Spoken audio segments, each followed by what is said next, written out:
পৃষ্ঠা 17। প্রশ্ন 5। উদাহরণসহ নিরপেক্ষ ও সাপেক্ষ বচনের আলোচনা করো।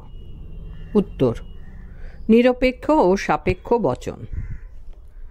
তর্কবিদ্যায় বচনকে বিভিন্ন দৃষ্টিকোণ থেকে বিভাজন করা হয়েছে। সম্বন্ধের দৃষ্টিকোণ থেকে বচনকে দুভাগে ভাগ করা হয়েছে। 1. নিরপেক্ষ বচন, ক্যাটাগরিক্যাল প্রপোজিশন, এবং 2. সাপেক্ষ বচন, কন্ডিশনাল প্রপোজিশন। উদ্দেশ্যর সঙ্গে বিধেয় সম্বন্ধের পরিপ্রেক্ষিতেই বচনের এরূপ শ্রেণীকরণ বা বিভাজন করা হয়েছে। বিষয়টিকে তাই এইভাবে উল্লেখ করা যায়। ওপরে লেখা আছে বচন ব্র্যাকেটে সম্বন্ধের দৃষ্টিকোণ থেকে। বচন থেকে দুটো ভাগে ভাগ করা হয়েছে, দুটো কলাম করা হয়েছে। একটা নিরপেক্ষ বচন, একটা সাপেক্ষ বচন। নিরপেক্ষ বচনের উদাহরণ হলো রাম হয় মরণশীল। আর সাপেক্ষ বচন হলো যদি রাম মানুষ হয় তবে সে মরণশীল। নিরপেক্ষ বচন, ক্যাটাগরিক্যাল প্রপোজিশন। যে বচনে উদ্দেশ্য এবং বিধেয়ের সম্বন্ধ কোনো শর্তের ওপর নির্ভর করে না তাকেই বলে নিরপেক্ষ বচন।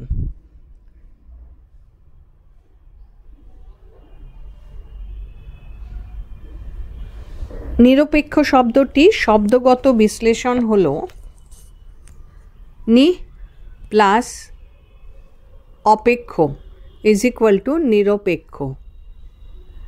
নি শব্দের অর্থ হলো নাই, আর অপেক্ষ শব্দের অর্থ হলো শর্ত। সুতরাং শব্দগত বিশ্লেষণের পরিপ্রেক্ষিতে বলা যায় যে নিরপেক্ষ বচনের ক্ষেত্রে উদ্দেশ্য ও বিধেয়ের সম্বন্ধটি কোনো শর্ত ছাড়াই উপস্থাপিত হয়। এরূপ বচনে তাই কোনো শর্ত ছাড়াই উদ্দেশ্য সম্পর্কে বিধেয়তে স্বাভাবিকভাবে কিছু স্বীকার বা অস্বীকার করে নেওয়া হয়। উদাহরণ: 1. রাম হয় সৎ। 2. রাম নয় সৎ। ব্যাখ্যা: এই দুটি উদাহরণের ক্ষেত্রে দেখা যায় যে 1 নম্বর উদাহরণে উদ্দেশ্য তথা রাম সম্পর্কে বিধেয় তথা সৎ বিষয়টিকে কোনো শর্ত ছাড়াই স্বাভাবিকভাবেই স্বীকার করে নেওয়া হয়েছে। আবার 2 নম্বর উদাহরণটিতে উদ্দেশ্য তথা রাম সম্পর্কে বিধেয় তথা সব শব্দটিকে কোনো শর্ত ছাড়াই স্বাভাবিকভাবে অস্বীকার করা হয়েছে। সুতরাং এই দুটি বচনই নিরপেক্ষ বচন রূপে গণ্য। সাপেক্ষ বচন, কন্ডিশনাল প্রপোজিশন। তর্কবিদ্যায় নিরপেক্ষ বচনের বিপরীতে সাপেক্ষ বচনের উল্লেখ করা হয়েছে। যে বচনে উদ্দেশ্য ও বিধেয় সম্বন্ধ কোনো শর্তের ওপর নির্ভর করে সেই বচনকেই বলা হয় সাপেক্ষ বচন। সাপেক্ষ শব্দটির শব্দগত বিশ্লেষণ হল স প্লাস অপেক্ষ ইজ ইকুয়াল টু সাপেক্ষ। স শব্দটির অর্থ হল সহ বা যুক্ত, আর অপেক্ষ শব্দটির অর্থ হল শর্ত। অর্থাৎ যে বচন শর্তযুক্ত তাকেই বলা হয় সাপেক্ষ বচন। এরূপ বচনে উদ্দেশ্য ও বিধেয়র সম্বন্ধটি তাই একটি শর্তের ওপর নির্ভর করে গড়ে ওঠে। অর্থাৎ কোনো শর্ত ছাড়া উদ্দেশ্য ও বিধেয়র সম্বন্ধটিকে এখানে কোনোভাবেই ব্যাখ্যা করা যায় না। উদাহরণ: 1. যদি বৃষ্টি পড়ে তবে মাটি ভেজে। 2. হয় অমৃতা কলকাতা যাবে অথবা দিল্লি যাবে। ব্যাখ্যা: এই দুটি উদাহরণের মধ্যে 1 নম্বর উদাহরণটিতে দেখা যায় যে মাটি ভেজা নামক বিষয়টি বৃষ্টি পড়া নামক শর্তের উপর নির্ভরশীল। আবার 2 নম্বর উদাহরণটিতে দেখা যায় যে অমৃতার কলকাতা যাওয়া এবং দিল্লি যাওয়ার বিষয় দুটিও শর্তাধীন। অর্থাৎ কলকাতা যাওয়া নির্ভর করে দিল্লি না যাওয়ার ওপর, আবার দিল্লি যাওয়া নির্ভর করে কলকাতা না যাওয়ার ওপর। সুতরাং এই দুটি বচনই সাপেক্ষ বচন রূপে গণ্য। প্রশ্ন 6। উদাহরণসহ বাক্য ও বচনের মধ্যে বৈসাদৃশ্য বা পার্থক্য লেখো। উত্তর, বাক্য ও বচনের বৈসাদৃশ্য বা পার্থক্য। বাক্য ও বচনের মধ্যে কোনো কোনো বিষয়ে মিল থাকলেও বাক্যকে কখনোই বচন বলা যায় না। স্বাভাবিকভাবেই তাই বাক্য ও বচনের মধ্যে বিভিন্ন রকম বৈসাদৃশ্য বা পার্থক্য দেখা যায়। বাক্য ও বচনের বৈসাদৃশ্য বা পার্থক্যগুলোকে উল্লেখ করা হলো। এখানে 3টি কলাম করা হয়েছে। প্রথমটিতে বিষয়, দ্বিতীয়টি বাক্য বা সেন্টেন্স, তৃতীয়টি বচন বা প্রপোজিশন। 1. সংজ্ঞাগত। বিষয় হলো সংজ্ঞাগত, আর বাক্য হলো বাক্যের উৎস হলো মনের ভাব। যে শব্দ বা শব্দ সমষ্টির দ্বারা মনের ভাবকে প্রকাশ করা হয় তাকেই বলে বাক্য। যেমন, আমারই চেতনার রঙে পান্না হলো সবুজ। বচন বা প্রপোজিশন। বচনের উৎস হলো অবধারণ, জাজমেন্ট। মনে মনে একাধিক ধারণাকে সংযুক্ত করাই হলো অবধারণ, আর এই অবধারণকে ভাষায় প্রকাশিত করাই হলো বচন। যেমন, মানুষ এবং মরণশীল, এই দুটি ধারণাকে মনে মনে সংযুক্ত করাকে বলা হয় অবধারণ। এরই ভাষাগত প্রকাশ হলো সকল মানুষ হয় মরণশীল, এবং এটি একটি বচন রূপে গণ্য। পৃষ্ঠা 18।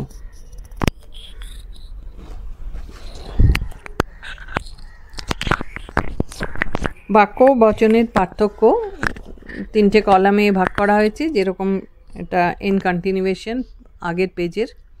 বিষয়, বাক্য বা সেন্টেন্স, আর তৃতীয়টি হলো বচন বা প্রপোজিশন। 2 নম্বর বিষয়, বিষয়গত। বাক্য। বাক্যের ক্ষেত্রে যে মূল বিষয়টি বিচার্য তা হলো বাক্যটি ব্যাকরণসম্মত কিনা, অর্থাৎ বাক্যের ক্ষেত্রে ব্যাকরণের নিয়মগুলি যথাযথভাবে অনুসরণ করা হয়েছে কিনা।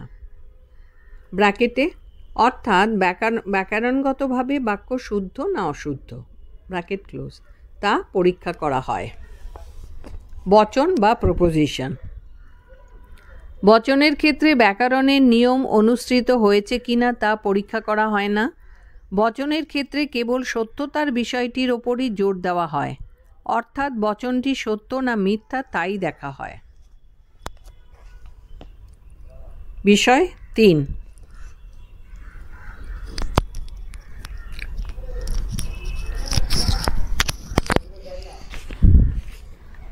প্রকারগত বিষয়। বাক্য।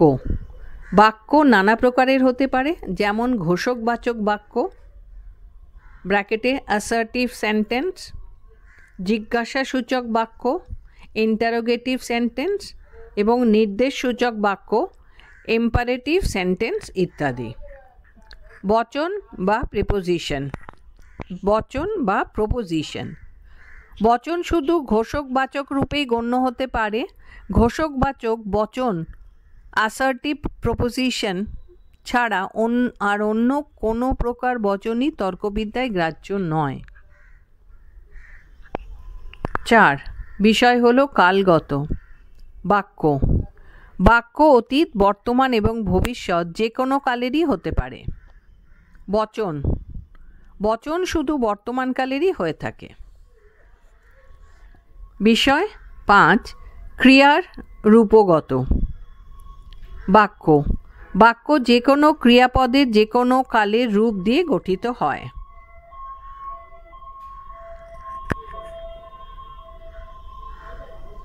বচন। বচন শুধু হওয়া নামক ক্রিয়াপদের বর্তমানকালের রূপ, অর্থাৎ হয় অথবা নয় দ্বারাই গঠিত হয়। 6. বিষয় ব্যক্তিগত। বাক্য। বাক্যের ব্যাপ্তি ভুল। বিষয় 6 নম্বর বিষয় হলো ব্যক্তিগত। বাক্য হলো বাক্যের ব্যাপ্তি বচনের ব্যাপ্তি অপেক্ষা অনেক বেশি। সে কারণেই বাক্য বচনের উৎস হলেও সব বাক্যকেই বচনরূপে উল্লেখ করা যায় না। বচন হলো সমস্ত বচনকেই বাক্যরূপে গণ্য করা সম্ভব, কিন্তু সমস্ত বাক্যকে বচন বলা যায় না। সুতরাং বাক্যের তুলনায় বচনের ব্যাপ্তি অনেক কম। 7 নম্বর বিষয় পরিমাণগত বাক্য। বাক্যের ক্ষেত্রে পরিমাণকের বা কোয়ান্টিটি কোনো ভূমিকাই নেই, সুতরাং পরিমাণক ছাড়াই বাক্য গঠিত হয়।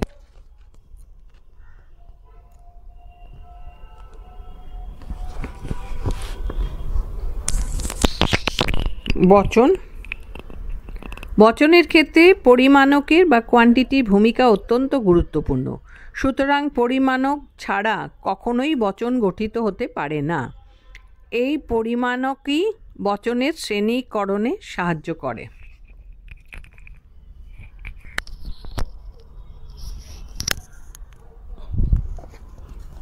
প্রশ্ন 7, সংযোজক কি? সংযোজকের প্রকৃতি কি? মার্কস 1+5। উত্তর, সংযোজক হলো বচনের একটি অত্যন্ত গুরুত্বপূর্ণ অংশ। বাক্যে ক্রিয়াপদের যে ভূমিকা থাকে, বচনের ক্ষেত্রে অনুরূপ ভূমিকা দেখা যায় সংযোজকের। সংযোজক উদ্দেশ্য পদকে বিধেয় পদের সঙ্গে সংযুক্ত করে। সুতরাং বলা যায় যে বচনের যে অংশ উদ্দেশ্য ও বিধেয়ের মধ্যে সংযোগ স্থাপন করে তাকেই বলা হয় সংযোজক। সংযোজকের প্রকৃতি। বচনের উপাদানগুলির মধ্যে সংযোজক বিশেষ গুরুত্বপূর্ণ। সংযোজকের প্রকৃতিকে উল্লেখ করা হলো। সংযোজক সর্বদা ভূ ধাতুর লট বিভক্তি সম্পন্ন। ব্যাকরণসম্মত বাক্যের যে অংশটিকে ক্রিয়াপদ রূপে অভিহিত করা হয়, তার্কিক বচনের ক্ষেত্রে সেই অংশটিকেই সংযোজক রূপে উল্লেখ করা হয়। কিন্তু ক্রিয়াপদের প্রকৃতি এবং সংযোজকের প্রকৃতি সম্পূর্ণ এক নয়, কারণ ক্রিয়াপদ বিভিন্ন রকমের হতে পারে, কিন্তু সংযোজক সবসময়ই একরকম হয়। ক্রিয়াপদ অতীত, বর্তমান এবং ভবিষ্যৎ সমস্ত কালেরই হতে পারে, কিন্তু সংযোজক শুধু বর্তমানকালের রূপেই উপস্থাপিত হয়। সংযোজক সর্বদা ভূধাতুর লট বিভক্তি রূপে গণ্য। ভূধাতুর লট বিভক্তি রূপে গণ্য হওয়ার ফলে তা সবসময় হয় অথবা নয় এইরূপ আকারে উপস্থাপিত হয়। সংযোজক সর্বদা হওয়া ক্রিয়াপদের বর্তমান কাল সম্পন্ন। শুধু হওয়া নামক ক্রিয়াপদের বর্তমানকালের রূপেই সংযোজক গণ্য হয়। অতীত এবং ভবিষ্যৎকালের রূপে সংযোজক কখনোই উপস্থাপিত হয় না। হওয়া ক্রিয়ার সদর্থক ও নঞ্চর্থক রূপ হিসেবে সংযোজক। ইংরেজিতে টু বি বা হওয়া ক্রিয়াপদের বর্তমান কালটি হল ইজ, অ্যাম, আর ইত্যাদি। এই ইজ, অ্যাম, আরকে বাংলায় হয় রূপে বলা হয়। ক্রিয়াপদের এই রূপই হল সংযোজকের প্রকৃত রূপ।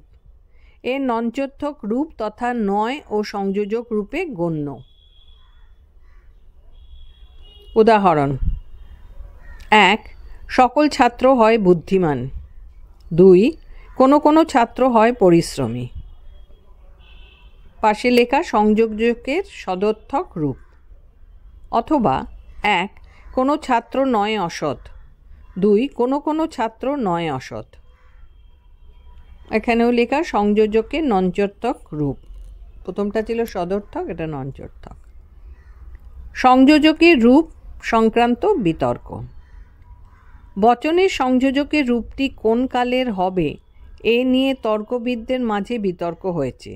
হ্যামিল্টন, ফাউলার এবং ম্যানসেল প্রমুখ তর্কবিদ মনে করেন যে সংযোজকের রূপটি সর্বদা বর্তমানকালেরই হবে, কিন্তু তর্কবিদ মিল এই অভিমতটি স্বীকার করেন না।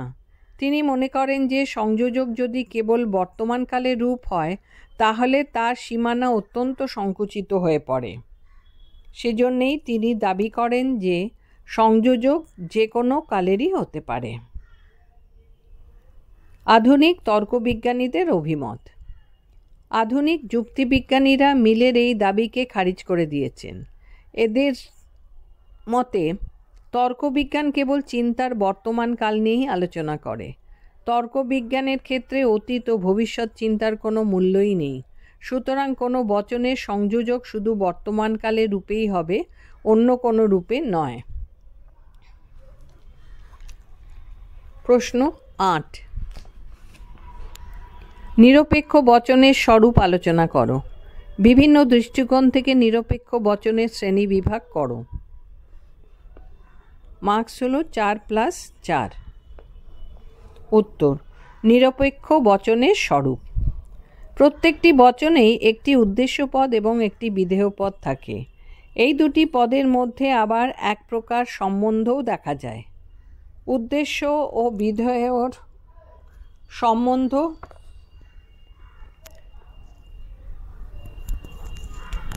কখনো কখনো কোনো শর্তের ওপর নির্ভর করে, আবার কখনো কখনো বা শর্ত নিরপেক্ষভাবেও উপস্থাপিত হয়। পৃষ্ঠা 19। যে বচনে উদ্দেশ্য এবং বিধেয়ের সম্বন্ধ কোনো শর্তের ওপর নির্ভর করে না, সেই বচনকেই বলা হয় নিরপেক্ষ বচন। ব্র্যাকেটে ক্যাটাগরিক্যাল প্রপোজিশন।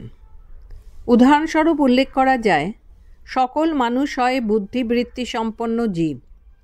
এরূপ বচনটি একটি নিরপেক্ষ বচন রূপেই গণ্য, কারণ এক্ষেত্রে উদ্দেশ্যপদ তথা মানুষ এবং বিধেয় তথা বুদ্ধিবৃত্তি সম্পন্ন জীব, এই উভয়ের মধ্যে যে সম্বন্ধ ঘোষিত হয়েছে তা কোনো শর্তের ওপর নির্ভরশীল নয়। সেই কারণেই বলা যায় যে এটি হলো একটি শর্তহীন নিরপেক্ষ বচন। বিভিন্ন দৃষ্টিকোণ থেকে নিরপেক্ষ বচনের শ্রেণীবিভাগ।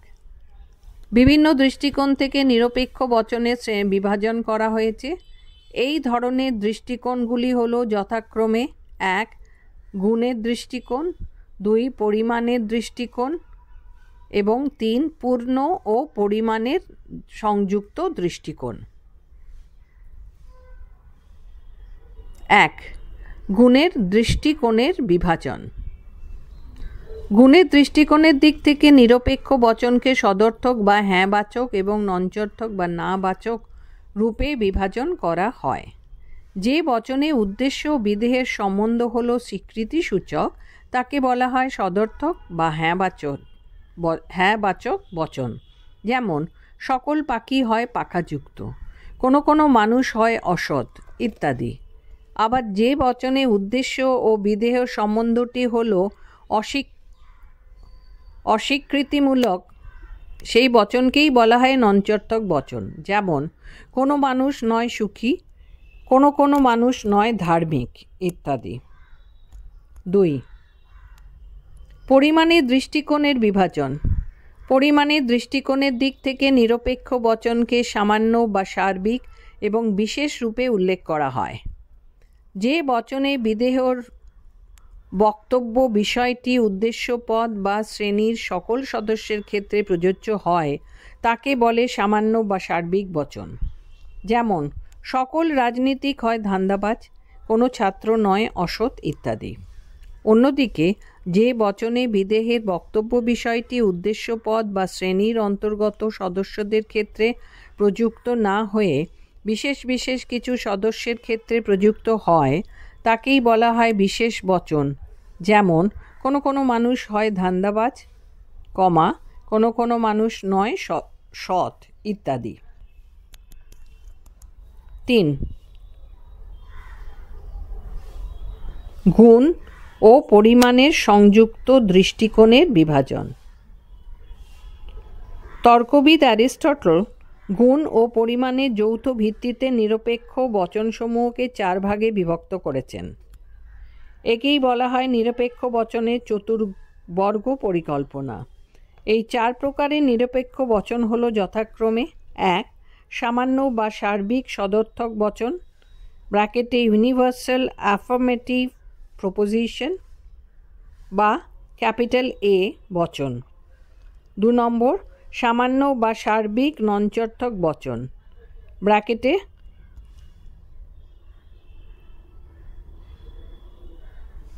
ইউনিভার্সাল নেগেটিভ প্রপোজিশন বা ক্যাপিটাল E বচন। 3, বিশেষ সদর্থক বচন ব্র্যাকেটে পার্টিকুলার অ্যাফার্মেটিভ প্রপোজিশন বা ক্যাপিটাল আই বচন, এবং 4 নম্বর হলো বিশেষ নঞ্চর্থক বচন ব্র্যাকেটে পার্টিকুলার নেগেটিভ প্রপোজিশন বা ক্যাপিটাল ও বচন। প্রশ্ন 9, নিরপেক্ষ বচন বলতে কি বোঝো? গুণ ও পরিমাণ অনুযায়ী নিরপেক্ষ বচনগুলির শ্রেণীবিভাগ করো। নিম্নলিখিত বাক্যগুলিকে তর্কবিদ্যাসম্মত আকারে রূপান্তরিত করো। 1, পরিশ্রমীরাই কেবল সফল হয়। 2, সব ছাত্র স্বার্থপর নয়। মার্কস হলো 2+4। উত্তর, টপিক বি এর দীর্ঘ উত্তর ভিত্তিক 3 নম্বর প্রশ্নের উত্তর দেখো। টপিক বি এর দীর্ঘ উত্তর ভিত্তিক 3 নম্বর প্রশ্নের উত্তর দেখো।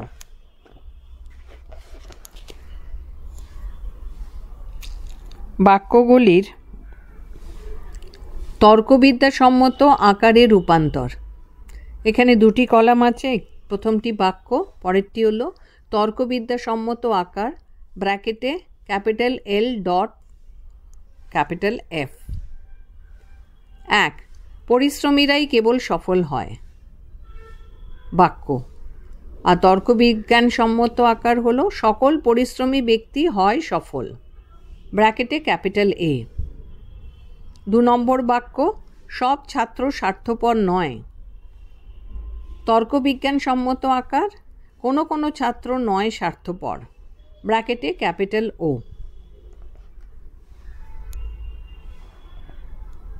এটা পড়ছি পৃষ্ঠা 19। প্রশ্ন 10, সাপেক্ষ বচনের বিভিন্ন প্রকার সম্বন্ধে উদাহরণসহ আলোচনা করো। উত্তর, উদাহরণসহ সাপেক্ষ বচনের প্রকারসমূহ। সাপেক্ষ বচনের ক্ষেত্রে আমরা একটি শর্ত বা কন্ডিশনকে উল্লেখ করি। এই শর্ত হলো মূলত 2 প্রকারের, প্রাকল্পিক শর্ত এবং বৈকল্পিক শর্ত।